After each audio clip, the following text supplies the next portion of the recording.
It's 2001, and a quirky British girl with an unforgettable smile is counting calories in her diary, drinking too much Chardonnay, and stealing hearts across the globe. Fast forward to today, and that same woman stands at 56 years old, having conquered Hollywood's highest peaks only to face some of its darkest valleys. The transformation of Renée Zellweger from America's sweetheart to a woman fighting demons both public and private is a story that will leave you questioning everything you thought you knew about fame, beauty, and the price of perfection. What happened to the actress who made us laugh, cry, and fall in love with imperfection? The answer is far more heartbreaking than you could ever imagine, and it begins in the most unlikely of places. A small Texas town where dreams were born, but innocence was destined to be lost.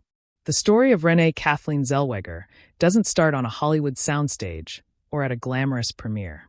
It begins on April 25, 1969, in Katy, Texas, a modest suburb just outside Houston where oil refineries dotted the landscape and dreams seemed as distant as the stars themselves. Born to Emil Erich Zellweger, a Swiss immigrant who worked as a mechanical and electrical engineer in the oil industry, and Kjelfred Andersen, a Norwegian nurse and midwife of Kven and Sami descent, young Renée grew up in a household that was anything but typical for rural Texas. While her classmates were rooted in generations of Southern tradition, Renée had a window to the wider world through her parents' European heritage, their accents a constant reminder that there was something beyond the Texas plains. Her mother would tell her stories of the fjords of Norway, while her father spoke of the Swiss Alps, painting pictures of a world that felt both impossibly far and tantalizingly close. Growing up, Renée was the all-American girl on the surface, cheerleading at Katy High School, playing soccer, attending what she later described as a household of lazy Catholics and Episcopalians. But beneath that veneer of normalcy, something was stirring. She was different, and she knew it. While other girls were content with their Friday night football games and dreams of settling down in the same town where they were born, Renée felt a pull towards something more, something she couldn't quite name yet. She was bookish, curious, always watching people, studying their mannerisms, their expressions, the way they moved through the world. It was this observational quality that would later make her one of the most compelling actresses of her generation. But as a teenager, it just made her feel like an outsider looking in on a life she was supposed to be living but never quite felt part of. After graduating from Katy High School, Renée headed to the University of Texas at Austin, where she initially pursued a degree in English literature with dreams of becoming a journalist. She wanted to tell stories, to capture the human experience in words, to make sense of the chaos and beauty of life. But fate, as it often does, had other plans. During her college years, she began taking part in theatrical productions, initially just for the experience, just to try something new. But the moment she stepped onto that stage, something inside her clicked into place. This wasn't just a hobby or a passing interest. This was where she belonged. The ability to inhabit another person's skin, to feel their emotions, to live their life for a few hours at a time, it was intoxicating in a way nothing else had ever been. She shifted her focus, throwing herself into acting with the kind of intensity that would become her trademark. She appeared in commercials, took any role she could get, no matter how small, and began building the foundation of what would become an extraordinary career. But the road to Hollywood was paved with rejection, disappointment, and moments of crushing self-doubt. After graduating in 1991, Renée packed her bags and headed to Los Angeles with nothing but a dream and a determination that burned hot enough to light her way through the darkest nights. Those early years were brutal. She worked as a waitress, took bit parts in forgettable projects, and heard no far more often than she heard yes. She lived in tiny apartments, counted every penny, and watched as other actresses who seemed less talented but more conventionally beautiful sailed past her into roles she desperately wanted. There were nights when she wondered if her parents had been right, if she should have stuck with journalism, if this dream she was chasing was nothing more than a foolish fantasy that would leave her broken and bankrupt before she turned 30. Her first real break came in 1993 with a small role in Dazed and Confused, Richard Linklater's cult classic about the last day of school in 1976. Her part was tiny. She played a girl at a keg party. But being on a real film set, working with a real director, it gave her hope. Then came Love and a .45 in 1994 and Empire Records in 1995, films that didn't set the box office on fire, but showed that she had something special, a quality that couldn't quite be defined but couldn't be ignored either. Directors noticed her. casting agents started remembering her name. And then, in 1996, everything changed when she was cast opposite Tom Cruise in Jerry Maguire. Playing Dorothy Boyd, the single mother who falls for Cruise's sports agent in Cameron Crowe's romantic dramedy, Renée delivered a performance that was both heartbreaking and hopeful, vulnerable and strong. She wasn't the bombshell, she wasn't the obvious choice, but that's exactly what made her perfect. She was real in a way that Hollywood rarely allowed women to be. When she looked at Cruise's character and said, "You had me at hello," millions of people believed her, felt her longing, understood her courage. The film was a massive success, grossing over $273 million worldwide, and suddenly, Renée Zellweger wasn't just another struggling actress. She was a star on the rise, someone people wanted to see more of, someone who made you feel something genuine in an industry built on artifice. But with fame comes scrutiny, and Renée was about to learn that lesson in the most painful way possible. Hollywood has never been kind to women, particularly women who don't fit the narrow definition of beauty that the industry demands. At 5 feet 4 inches with a squarish face, squinty eyes that disappeared when she smiled, and a girl-next-door quality that was more relatable than aspirational, Renée didn't look like the typical leading lady. And while audiences loved her authenticity, the industry began to see her appearance as something that needed to be managed, controlled, commented upon. The whispers started almost immediately. Was she pretty enough? Was she thin enough? Could she carry a film on looks alone, or did she need to rely solely on talent? These questions, cruel and reductive as they were, would haunt her for decades to come. In 1998, she appeared in One True Thing alongside Meryl Streep, holding her own against one of the greatest actresses of all time. Critics praised her nuanced performance as a daughter coming to terms with her mother's terminal cancer, and it seemed like Renée was on an unstoppable trajectory toward becoming one of Hollywood's most respected dramatic actresses. But then came the role that would define her career, transform her public image, and set in motion a series of events that would ultimately lead to some of the darkest moments of her life. That role was Bridget Jones, and nothing would ever be the same again. When Helen Fielding's novel Bridget Jones's Diary was being adapted for the screen, the idea of casting an American actress to play the quintessentially British heroine seemed absurd to many. British actresses lobbied for the part.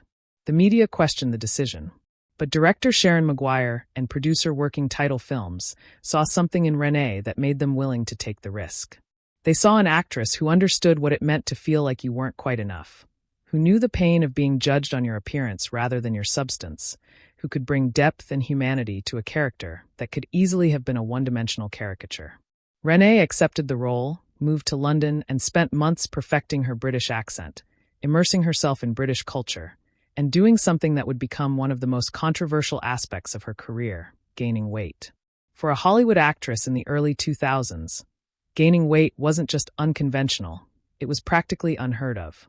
While other actresses were starving themselves to fit into size 0 dresses, Renée was deliberately consuming 4,000 calories a day, eating bagels with peanut butter, drinking weight gain shakes, and watching her body transform in ways that would typically be considered career suicide. She gained 30 pounds, going from around 120 pounds to 150 pounds, and the transformation was remarkable. She looked like a real woman, someone you might see at the grocery store or at the pub, someone whose struggles with weight and self-image weren't abstract concepts but lived experiences. When Bridget Jones's Diary was released in 2001, it became a global phenomenon, grossing over $280 million worldwide and turning Renée into one of the most recognizable faces on the planet. But the praise for her performance came with a dark undercurrent that revealed the cruelty lurking beneath Hollywood's glittering surface. While audiences loved her portrayal and related to Bridget's insecurities, the media became obsessed with her weight, scrutinizing every pound she gained and lost with an intensity that bordered on pathological. When she lost the weight after filming Wrapped, headlines screamed about her transformation. When she gained it back for the 2004 sequel Bridget Jones, The Edge of Reason, the cycle repeated itself. Renée would later reveal that the extreme weight fluctuations caused her serious health concerns, including panic attacks when nutritionists warned her about the dangers of yo-yo dieting. She was told she could be damaging her heart, her metabolism, her long-term health, but the role demanded it, and she was a professional, so she did what was asked of her, even as it took a toll on both her physical and mental well-being. The The weight scrutiny was just the beginning of what would become a lifetime of judgment about her appearance. Every red carpet appearance was analyzed, every photograph was scrutinized, every angle was dissected by tabloids and online commenters who felt entitled to pass judgment on her face, her body, her worthiness to exist in public spaces. But Renée pushed forward, delivering one exceptional performance after another.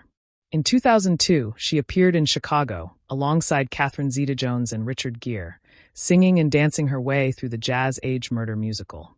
Her performance as Roxy Hart earned her a Screen Actors Guild Award and another Academy Award nomination, proving that she wasn't just a romantic comedy actress, but a versatile performer capable of tackling any genre. Then came 2003's Cold Mountain, Anthony Minghell's Civil War epic in which she played Ruby Thews, a tough, no-nonsense mountain woman who helps Nicole Kidman's character survive while her husband is away at war. It was a transformative performance, completely different from anything she'd done before, stripped of glamour and vanity, raw and real and utterly compelling. This time, she didn't just get nominated for an Oscar. She won it, taking home the Academy Award for Best Supporting Actress and cementing her place among Hollywood's elite. At 34 years old, Renée Zellweger had achieved what most actors only dream of, reaching the pinnacle of her profession with critical acclaim, commercial success, and the recognition of her peers. But success in Hollywood has always been a double-edged sword, particularly for women, and the higher Renée climbed, the harder the falls would be. Her personal life, which she had tried desperately to keep private, became tabloid fodder, dissected and discussed by millions of strangers who felt they had a right to know every detail of her romantic relationships. In 1999, she met Jim Carrey on the set of Me, Myself, and Irene, and the two began a high-profile relationship that seemed, from the outside, like a perfect Hollywood romance. Both were successful, both were talented, both were at the top of their respective games. But the relationship was intense and complicated, and by December 2000, it was over, leaving both parties heartbroken and the media hungry for details they never received. In 2003, she had a brief relationship with musician Jack White of the White Stripes, a pairing that seemed unlikely but spoke to her eclectic taste and desire to connect with creative souls outside the Hollywood bubble. But that relationship too ended quickly, and Renée found herself single again, navigating the pressures of fame without a partner to share the burden. Then, in 2005, came what would become one of the most scrutinized and controversial moments of her personal life: her whirlwind marriage to country music superstar Kenny Chesney. The two met at a tsunami relief event in January 2005, and the connection was instant and intense. Within months, they were married in a ceremony on the island of St. John in the U.S. Virgin Islands, wearing flip-flops and exchanging vows against a backdrop of turquoise waters and swaying palms. It seemed like a fairy tale, the movie star and the country singer.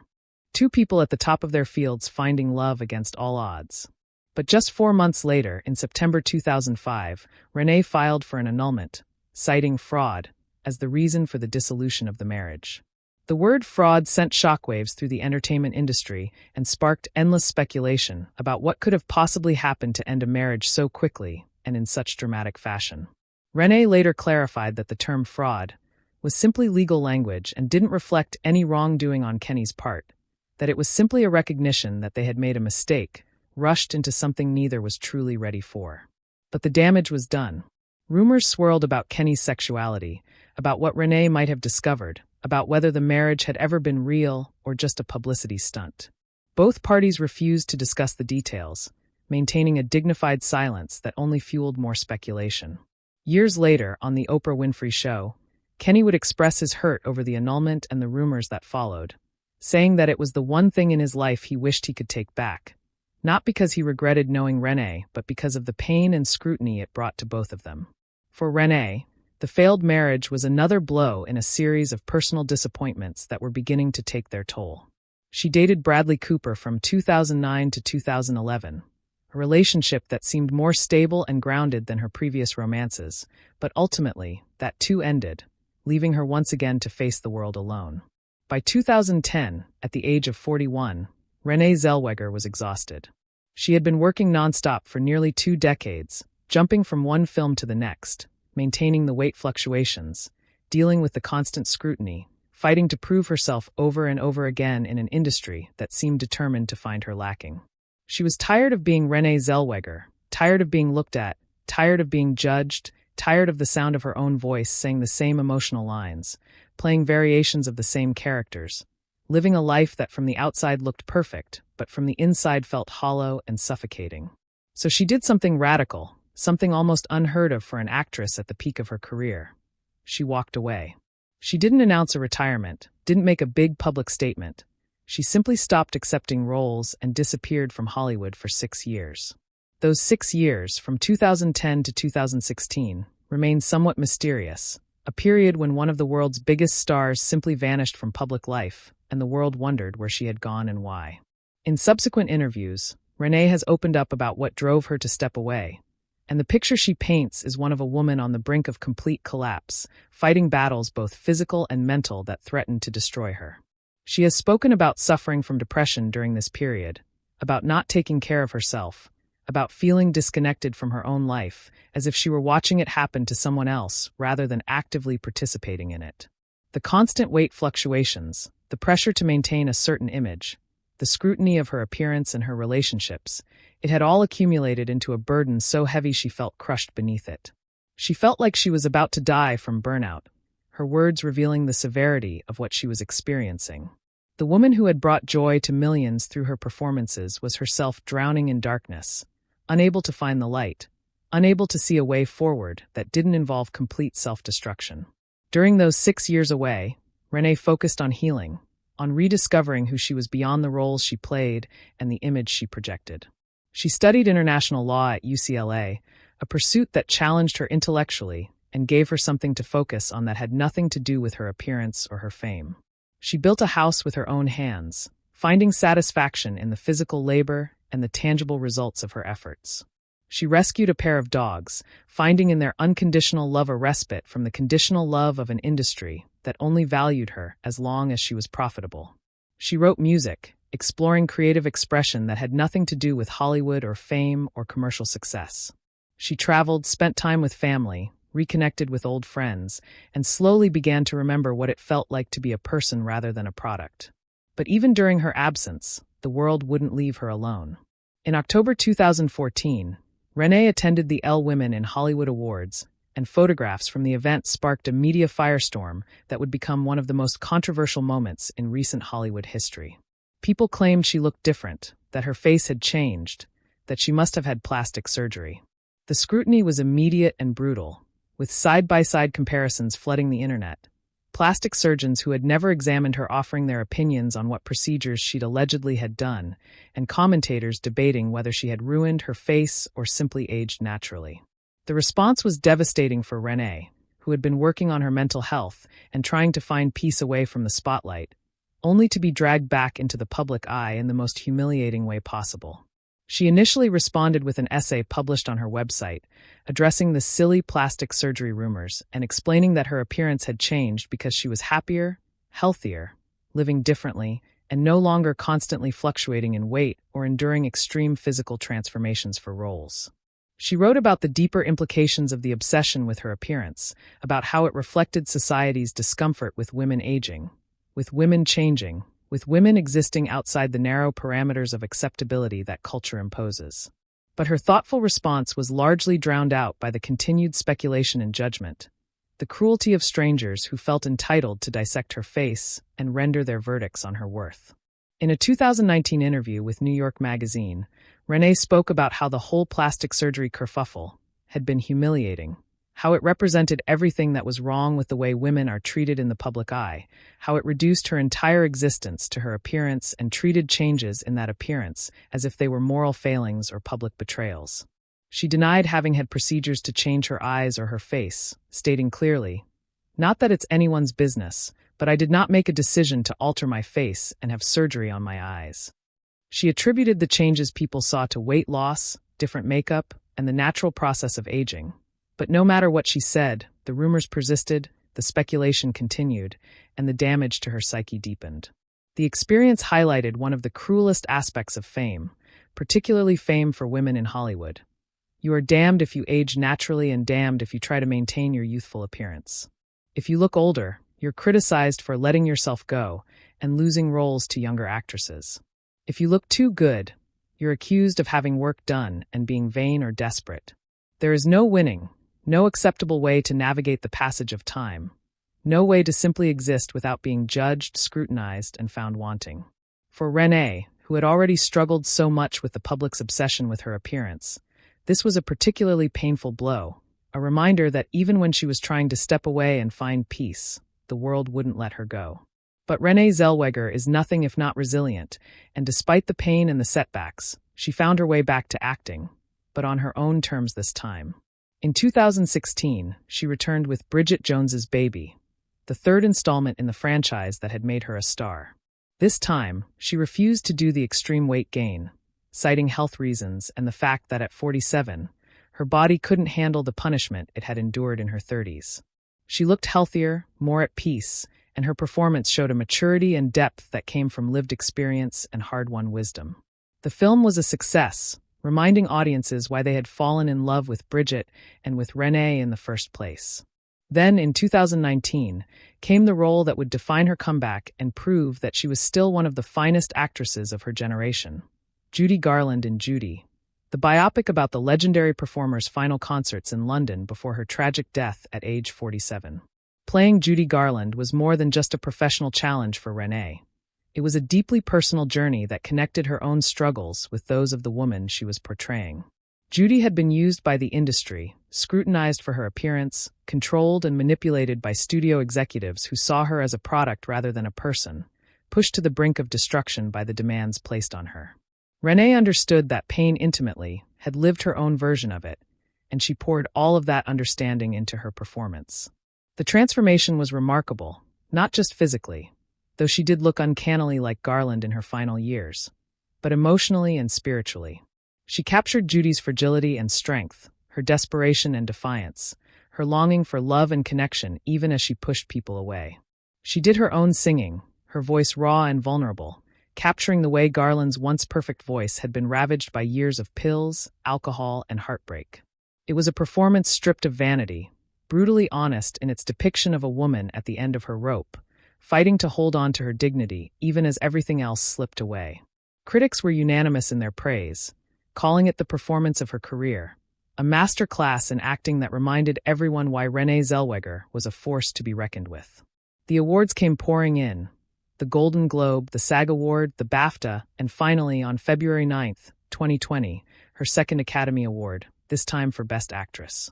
Standing on that stage, holding the Oscar, Renée was visibly emotional, and in her acceptance speech, she paid tribute to Judy Garland and to all the artists who had been told they weren't good enough, who had been judged and found wanting, who had fought to maintain their dignity and their artistry in an industry that often valued neither. It was a moment of vindication, a reminder that talent and perseverance can triumph over cruelty and doubt, but it was also bittersweet because Renée knew better than anyone how high the cost of that triumph had been.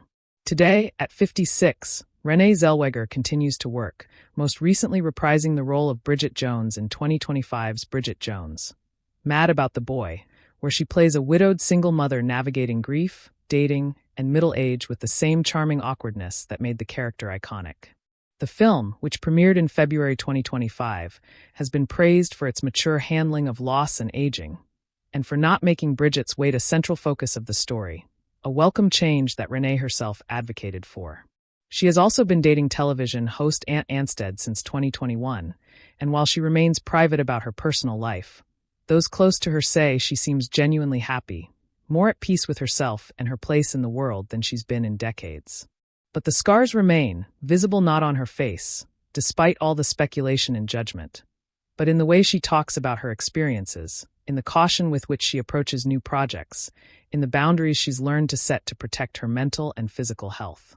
She has spoken openly about the toll that Hollywood takes on women, about the impossible standards, the cruel scrutiny, the way the industry chews people up and spits them out when they're no longer profitable.